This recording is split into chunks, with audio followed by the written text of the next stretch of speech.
this is to show you that in a number of provinces, we have very similar conditions to the Yukon.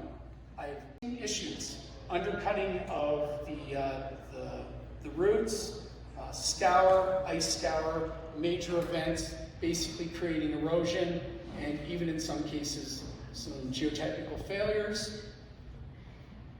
The processes are the same. The morphologies in many cases are similar. It's just the magnitude of the different processes. Ice, hydraulics, growing season, that's what actually varies. I will also point out that Horse Creek is much prettier than this creek from Mississauga. I don't think it does occur in other places. This is Bronte Creek. You can see the jumble ice trapping all the sediment.